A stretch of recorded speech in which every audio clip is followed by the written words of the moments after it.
ठाण्यामध्ये मनसेचं युरो शाळेविरोधात आंदोलन पुकारण्यात आलं आहे। युरो शाळेनं मराठी भाषेला 3ऱ्या नंबरचा दर्जा दिल्यानं आक्रमक झालेले पाहायला मिळतात। ठाण्यातील दोस्ती परिसरातील युरो शाळा या शाळेविरोधात आता मनसे आक्रमक झालेली पाहायला मिळते।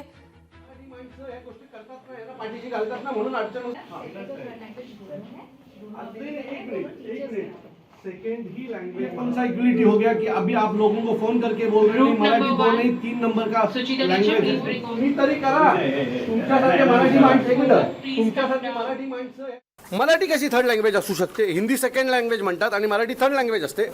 सो आता आम्हाला जे काय करायचं ते आम्ही केलंय। आम्ही त्यांना ताकीद दिले, त्यांनी आता मला प्रिन्सिपलनी शब्द दिलेला आहे की ते आत्ता लगेच ताबडतोब एक मेसेज शाळेच्या सगळ्या ग्रुपवर टाकतील आणि मराठी ही खरी तर फर्स्ट लँग्वेज असली पाहिजे, पण मराठी ही कंपल्सरी असेल असं मेसेज आता ते सगळ्या ग्रुपवर टाकतात आणि तसं नाही झालं तर ही शाळा आम्ही चालून देणार नाही। लोकशाही मराठी ऐका, पहा, जागरूक रहा।